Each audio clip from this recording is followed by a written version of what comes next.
Who here loves tests? Yeah, right. Yeah. Some of them, yeah. Well, I don't think tests are something that we're not looking forward to, really. I mean, we have them. We do a lot of different things, but I think tests are something we prepare for, to know that we are ready. We find ourselves sitting at a table. I was also going to put up a picture there of having those little circles that you have to fill out, right? You love that? Yeah, okay. A, B, C, Hopefully you knew the right answer, right? I know there's some other theories. Don't listen to this. Every other on a half hour, it's a B or every. No, okay. Don't go that route. But there's a lot of different tests, things that you might prepare for, get ready for, the things that God is asking for you and I to kind of study and be in the spotlight for. But our life is full of tests. They just are. We're challenged by them, aren't we? There's things that are coming up before us. We find ourselves here, right? Do you guys remember your driver's test? Everyone remember that? Yeah. Okay, how'd you feel about it? How'd you feel? Good? Yeah, okay. Thumbs up in the back. That's great.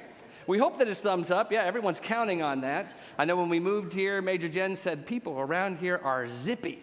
That's what she called them. So I don't know if that's just Detroit area or something like that, but they're zipping. We drove in Chicago, so we know how that is. You just drive fast in Chicago. Everyone's in there, but everyone's zipping here. I don't know if that's part of the new test. Hopefully, I didn't have to take the test when I got my new driver's license here, so I may have missed that box to be zippy. But anyway, that's a test. There's lots of different things that we go on. There's different tests that we count on people to look at things in our electronics, looking at all kinds of things to make sure it's tested, make sure it's working. We flip the switches today, and we count on that. I know past weeks you had a nice little someplace in here. Where was the fire alarm? Right there, right? Who was swinging at it? Derek. Way to go, Derek. All right, yeah, see? So I've been watching online. Oh, my goodness, what's all that going on? So electronics, so we're tested, that they're going to work. We don't want it to go off. We don't want to use it for its real purposes, right? But it went off. So there's a lot of things that we get tested for. We have a blood test. You go get exams at the doctor. You might like those, don't like those. It's like, okay, tell me who I am, how I am doing. Hopefully we feel that we're okay, right? We're fit, or so-so.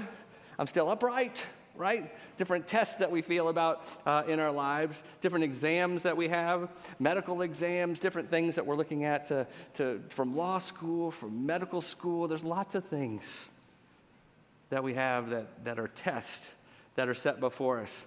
And obviously we love this piece here, right? We want to have the cap. We want to be able to graduate from it. We want to make sure that we are meeting those needs and where we are. So we want to make sure that we are ready as we're getting ready for this.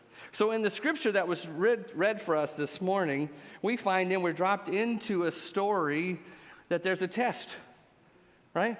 It's a test. It's a big test. I don't know about you, how you feel if that was something that would be placed before you, before me, as a test. And I know about you as well, and as I take a test, I know I feel much better about the test that I have prepared for, right? There? Yeah? Feel good? Sometimes all night before, other kind of exams, preparing yourself for this test. That's why kids and all of ourselves have gone to class. You listen to the professor, those that are talking to you, you're learning the knowledge that what you might need to, because when the time comes, you're going to have to take an exam to fill out that paperwork in confidence to know. And the teacher and the professor wants to know that you learned what was taught, because there's a lot of things on the line. It's not just saying, well, I just took the test and I finished and I got the paper. Great, it's great. But people are counting on each and every one of us, and our professions and the things that you're a part of count on you to know what you need to do and how you need to play, how you need to sing, how you need to put the electricity in, how you need to drive. Those components count on everybody knowing their part and doing their part. And we trust that. When we jump into a vehicle, we jump in all kinds of other things. We trust that people have done their part. And it's tested and approved and ready to go. We find ourselves here in Abraham's situation as well. I can't imagine, and we can't drop into this story without understanding that Abraham was being prepared, right? You can't imagine one morning he wakes up and all of a sudden he's at, over 100 years old with his son. I can't imagine having kids at 100 years old. I know about you as well, right? I went to visit my grandkids. I love them so much, but it makes sense why you have kids when you're younger and they're running around and you're like, okay. And you love that, and I love being with them. But 100 years old, and he's sitting there and he's with his son, the one whom he loves, and God brings him a test. But we don't drop into that story at that point. We find ourselves much earlier in Genesis, where God is talking to Abraham, and even in chapter 12, the Lord had said to Abram at that time, before his name was changed, go from your country, your people, and your father's households to the land I will show you. I will make you into a great nation, and I will bless you, and I will make your name great, and you will be a blessing, and I will bless those who bless you, and whoever curses you, you will curse. All the peoples of the earth will be blessed through you. And Abram at that time was 75 years old. We see all those kind of things and the promises that God had with him, and he says about through your offspring, and Abram and Sarai weren't able to have kids. Didn't have children. A lot of different things that were going on in this situation. So it's one of the things to say, God, you give me this promise, and throughout my descendants and my offspring, this is going to be great. But how's that going to happen without a child? Right? But Abram had to trust, and we see that as we drop into this story over and over and over. And then we see later in chapter 21, where we see the birth of his son Isaac. In verse 2 of that, Sarah became pregnant and bore a son to Abraham in his old age, and at the very time God, and I love that, at the very time God had promised him, Abram gave the name Isaac. The son of Sarah bore him. When his son Isaac was 8 days old, Abraham circumcised him as God commanded him. Once again, think about the relationship. God is building a relationship with Abram over and over about his life and his family, as God had commanded him. And Abram was 100 years old when his son Isaac was born to him. So we see in that kind of situation, and then we get dropped into this story. Loving on his son, being with his son, and all of a sudden the test here, it says sometime later, God tested Abraham. Here's the test. I'm sure he didn't wake up and he didn't have the piece of paper and he didn't have the number 2 pencil back then to ready to go, okay, God, go. The first part of this test, I think, is one of the things is that we have to realize that God calls. Do you believe that God calls? Do you believe that he's speaking today? Oh, that's kind of weak. I want to hear a woohoo. All right? God is speaking. He really is. And he's talking to you and me, and he's saying, I know your name. And I love this situation. And he says, Abram. Just think about that as God speaks your name. The God of the universe says, your name. How powerful would that be? So he says to him first, Abram. He's calling to him. So his quick test is, here I am. I love that. I'd love the test to be, okay, that's great. We got a relationship. You wanted to find out where I was. I'm right here. You know what? You're a God of the universe. You knew I was here anyway. But here I am. But it doesn't stop there. God goes on further, and he says to him, are you listening? And he says, here I am. And I think that situation, I want to dwell on that just for a second. As God calls your name, how's your response been? Has my response been that way? Or, wait a minute, I'll be with you in a minute, Lord, right? I've got some other things going on, but he said, here I am. We can learn a great deal from Abraham and looking and thinking about that. Now God, the next part of his test, calls him to action. And God is a great God in that regards, but he needs you and I to step into the fray. He asks us to do things, and as he's doing here with Abraham as well, he said, after he says, here I am, he says, take your son. And he knows about how he loves his son and the promises that he shared with him. He says, take your son, your only son, whom you love, Isaac. That's a big challenge. I can't imagine what he's thinking about, all those promises and how many years, and thinking about the promises of God and that relationship that he's had in that moment. But he says, I want you to take, I know, the descendants. Remember the stars? Remember the sand? Your descendants. This one son. Your son.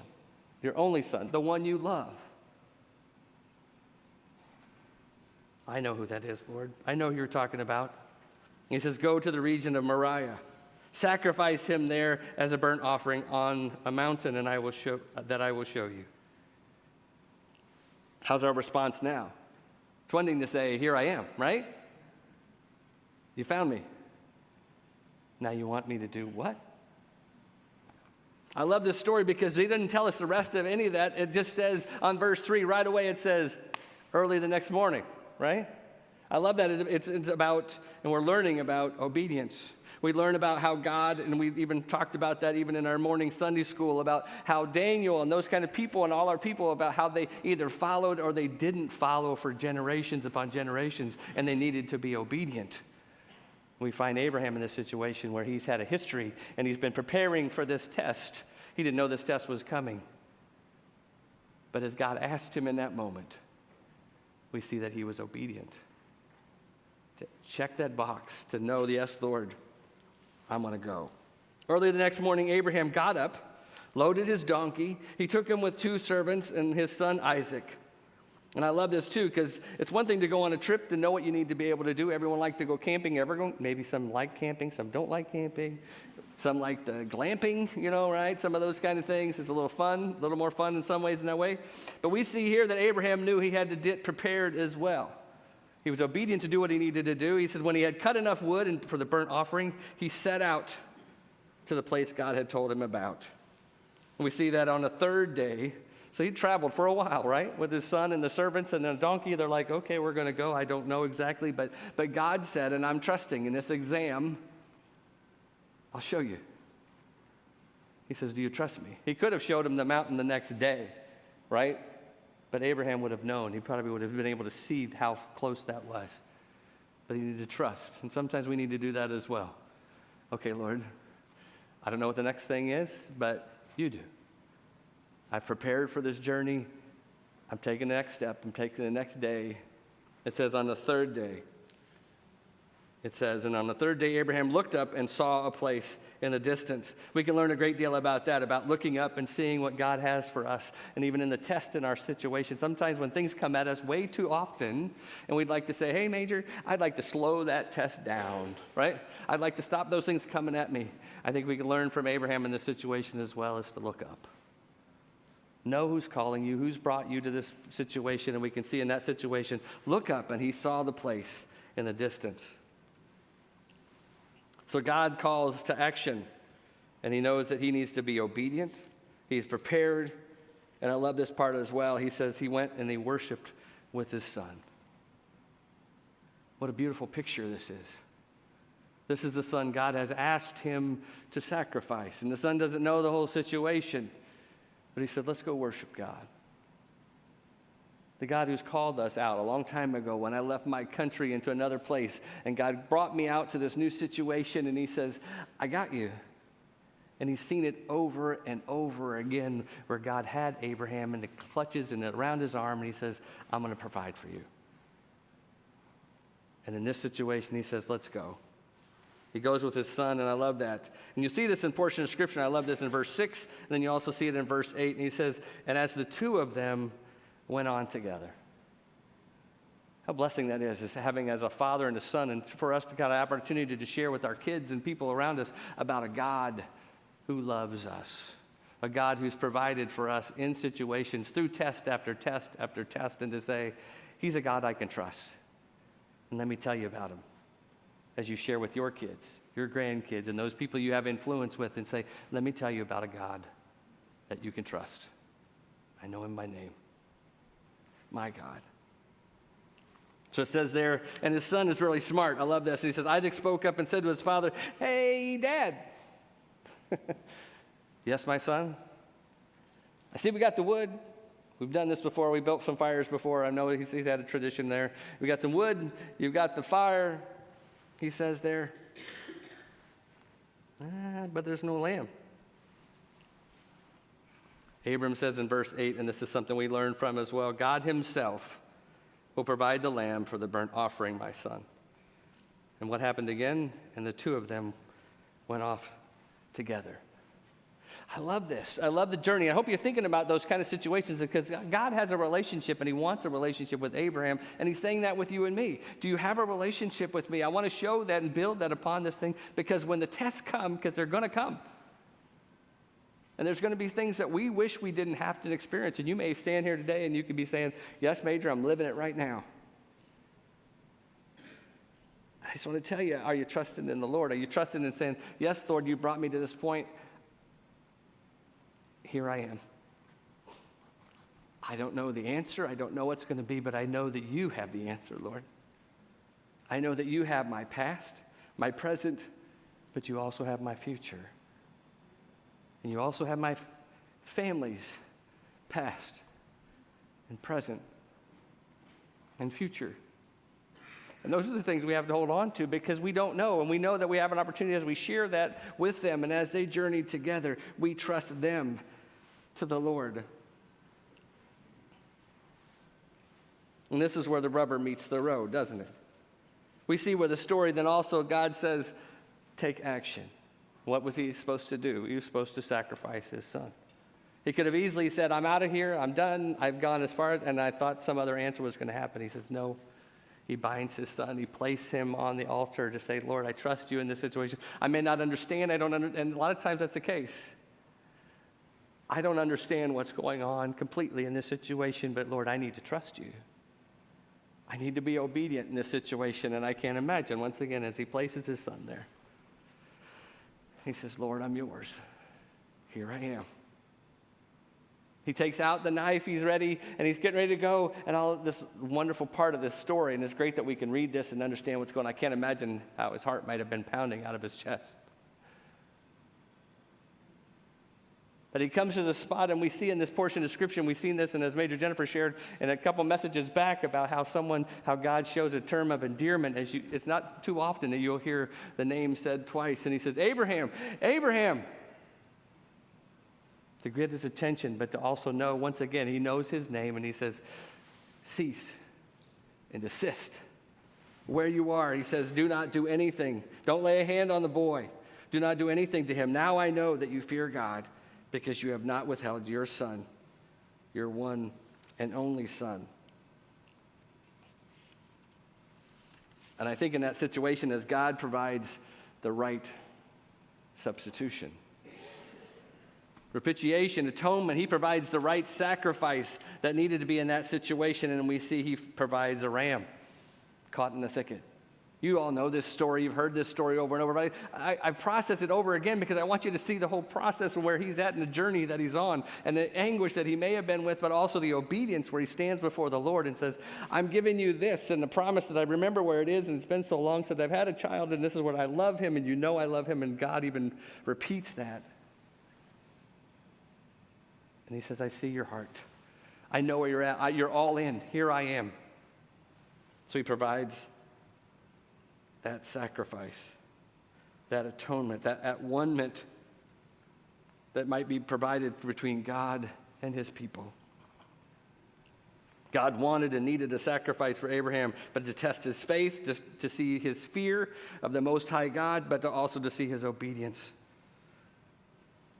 I love in Scripture, if you think about these kind of things, some parallels that you might think of when you hear that, his one, his only son, whom he loves.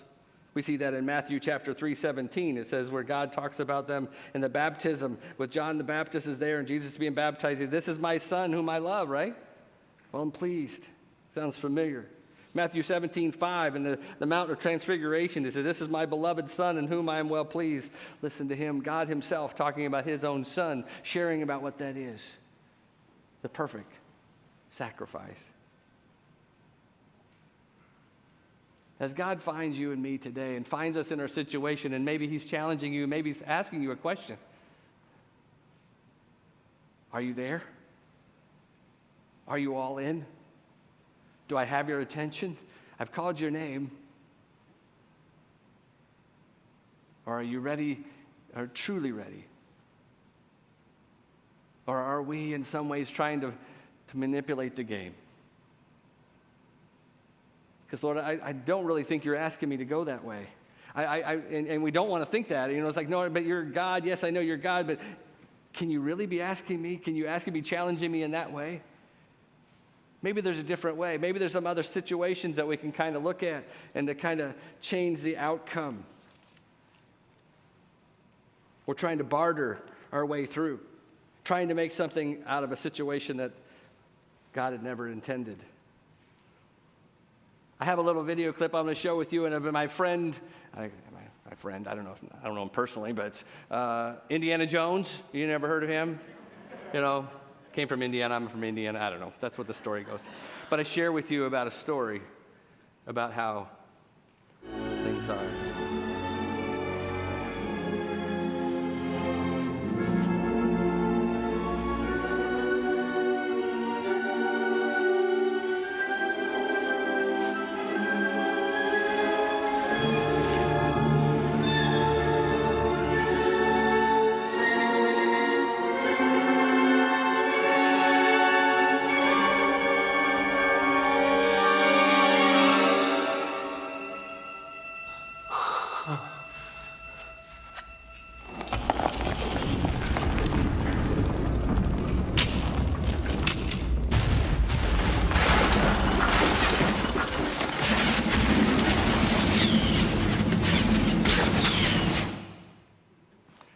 that wasn't the right price, was it? He thought he had it right. And think about that kind of significance about looking for other gods, other things he was trying to provide in that situation, and maybe we are too. We're trying to find something, and we're trying to make sure, oh, I thought I had it, I was prepared, I thought I had the bag of sand, and he sees, you see, he pulls it out, and it's pouring through his hands, and it's not the right weight. It never will be enough for what we might think to try to plan our way out of what God has for us. If you're searching for some other God, you're trying to find that other kind of way out, or you're trying to find some fulfillment someplace else, it's not going to be enough, and it's going to cave in, and it's going to be something that you've tried to do on your own, and God says, I need you to follow what I have for you. I need you to trust me. I need you to be obedient in the midst of all of this situation. He's God. I'm not. We can learn a great deal by that. And realizing that if God calls us by name and he says, are you there? Here I am, Lord. Will you go? Will you do what I've asked you to do? God who loved his son. God who gave his one and only son, who he loved so dearly, paid a price for us.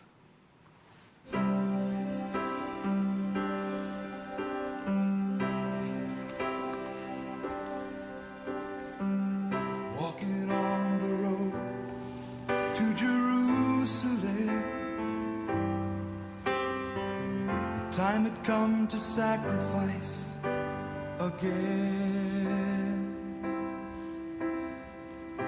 My two small sons, they walked beside me on the road. The reason that they came was to watch the Lamb. Daddy, Daddy, what will we see there? There's so much that we don't understand. So I told them of Moses and Father Abraham. Then I said, dear children, watch the Lamb. For there will be so many in Jerusalem today. We must be sure the Lamb doesn't run away.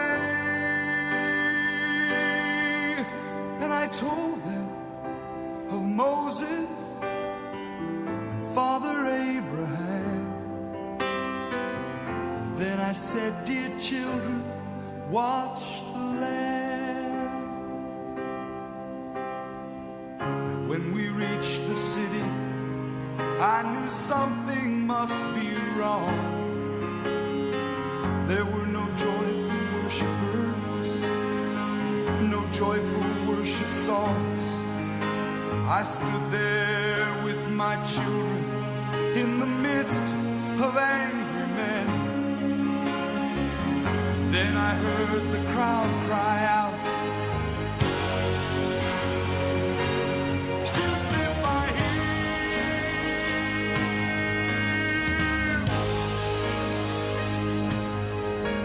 We tried to leave the city, but we could not get away. Forced to play in this drama, a part I did not wish to play. Why upon this day were men condemned to die?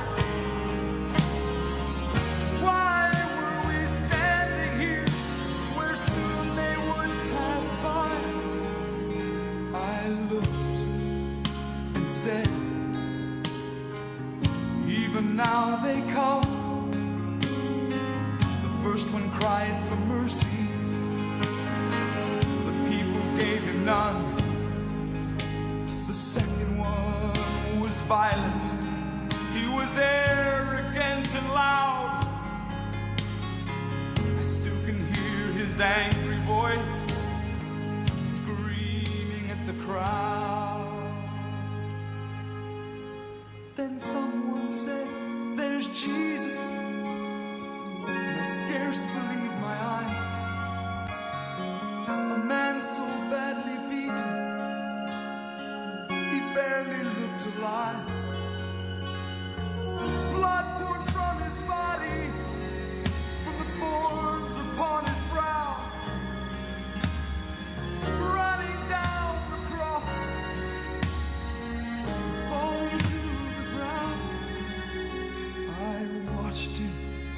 as he struggled. I watched him as he fell. The cross came down upon his back. The crowd began to yell. In that moment, I felt such agony. In that moment, I felt such loss. Until a Roman soldier grabbed my arm and screamed, "You carry his cross!"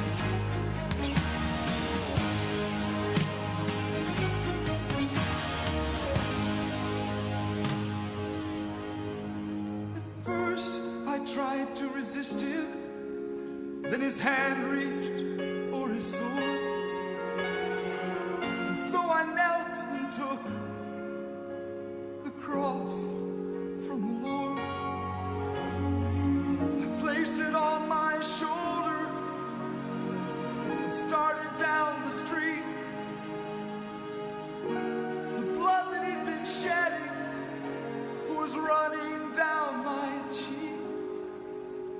They led us to Golgotha. They drove nails deep in his feet and hands. And yet upon the cross I heard him pray, "Father, forgive them." Oh, never have I seen such love in any other eyes. Into thy hands I commit my spirit, he prayed, and then he died. I stood for what seemed like years. I've lost all sense of time, until I felt two tiny hands holding tight to mine. My children stood there weeping. I heard the oldest say, "Father, please forgive us." The land ran away.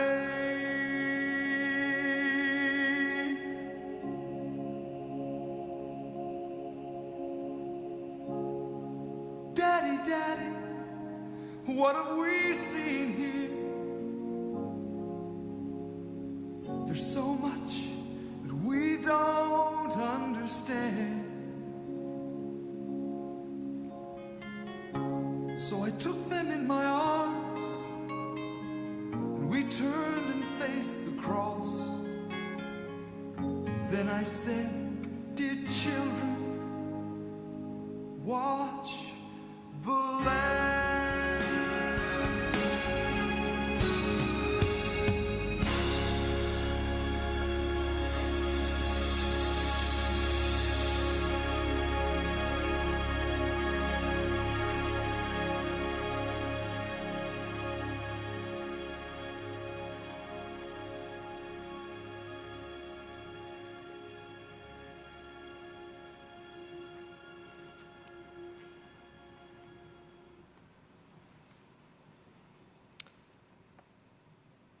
God will provide. God did provide for Abraham, but for me and for you. Is he calling your name today? Is he asking you to do something maybe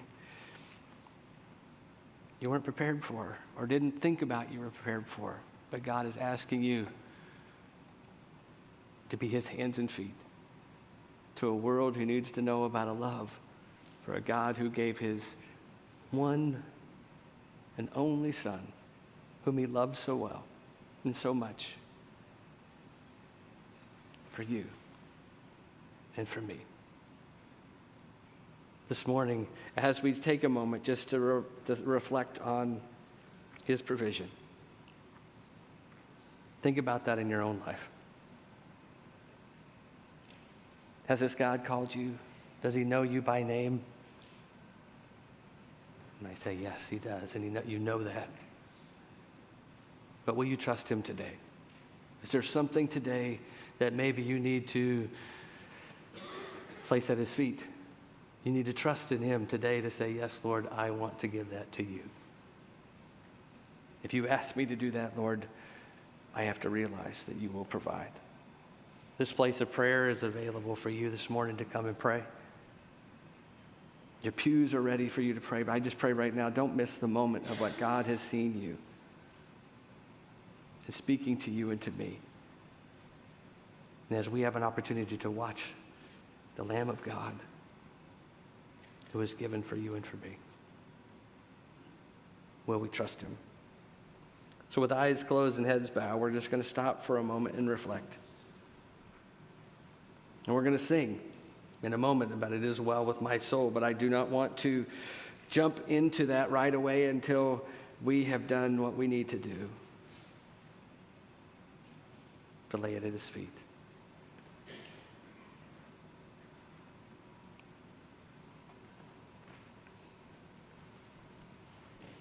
So take the time to pray with him today.